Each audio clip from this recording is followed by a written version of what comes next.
কেমন আছেন? সবাইকে শুভ সকাল। আমেরিকার নিউ ইয়র্ক স্টেট থেকে এই বরফের মিশ্রিত সকালবেলার শুভেচ্ছা, স্বাগতম। আমার প্রিয় বন্ধুরা, কেমন আছেন? গত রাত্রে আমাদের আমেরিকায় প্রচুর তুষার পড়ছে। দেখুন তুষারের অবস্থা।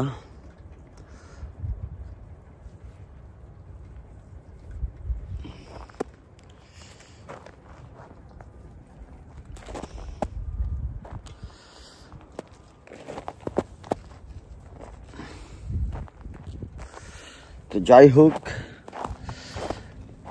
আমেরিকার যারা বাংলাদেশের মানুষ আছে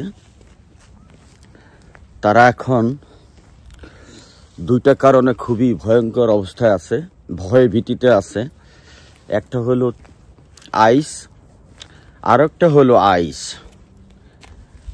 এক আইস হলো এই যে বরফ,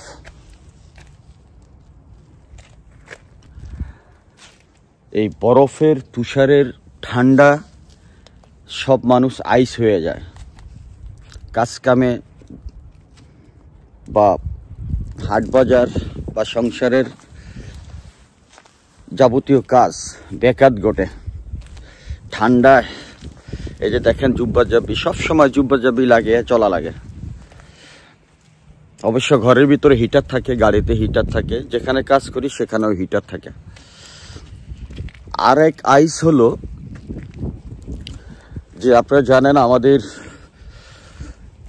আমেরিকায় নতুন প্রেসিডেন্ট ডোনাল্ড জি ট্রাম্প, উনি ক্ষমতা আসার পরেই এই দেশে যত অবৈধ দুষ্কৃতিকারী যাদের নামে ক্লেম আছে, যারা অপরাধ করছে দীর্ঘদিন ধরে, তাদেরকে ধরে ধরে পাঠিয়ে দিচ্ছে যার যার গন্তব্যস্থানে। যে যে দেশের অপরাধী সে দেশে পাঠিয়ে দিছে। এবং এই আইস দ্বারা যে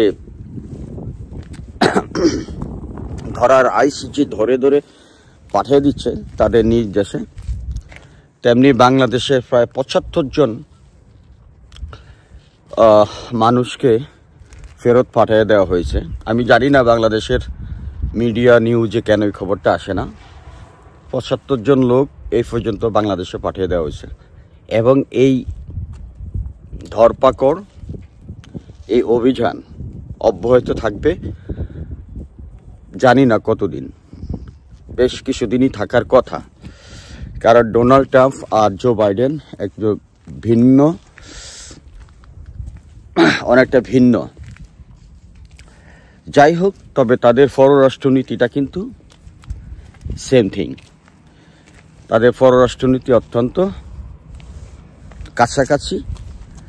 তারা দেশকে ভালোবাসে, দেশকে নিয়েই চিন্তা ভাবনা করে। তো এই যে অবৈধ বাঙালি যারা আছে তারা আসলে একটা দুশ্চিন্তা অবস্থায় আছে। কাদেরকে ধরে আইস?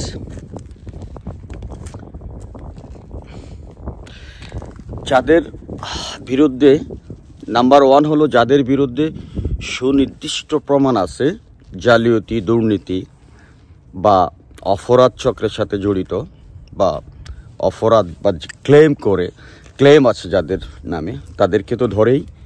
ইভেন যারা অবৈধ, অর্থাৎ গ্রিন কার্ড বা সোশ্যাল কার্ড বা কিছুই নাই, তাদেরকে ধরে।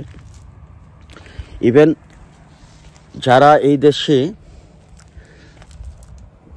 আরেকটা বিষয় হলো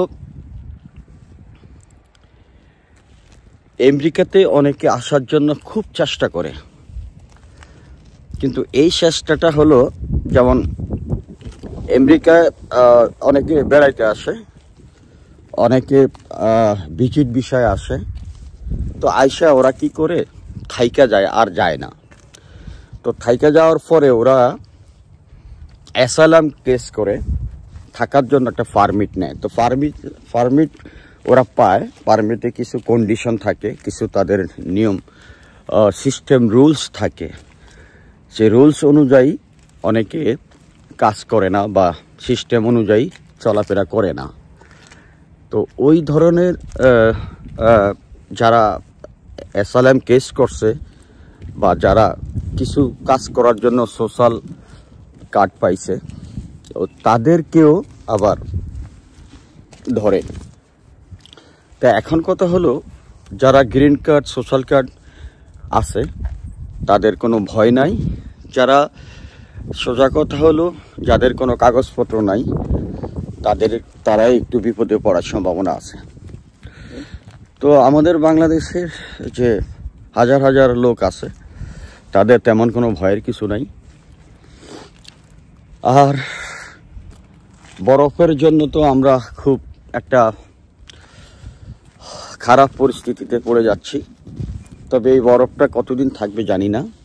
সামার হলো ওই দেশে মাত্র 3 মাস 4 মাস, আর বাকি সময়টা হলো একেবারে উইন্টার। তো বাংলাদেশের এবং দেশ বিদেশের যারা আমাকে দেখছেন তাদেরকে এই বরফ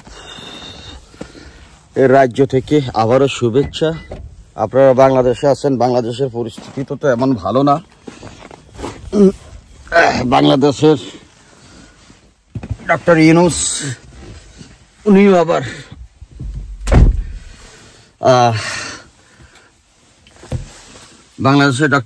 উনিও আবার অপরাধী চক্রের যা আছে, জালিয়াত চক্রের দুষ্কৃতিকারী সবাইকে ধরা শুরু করছে।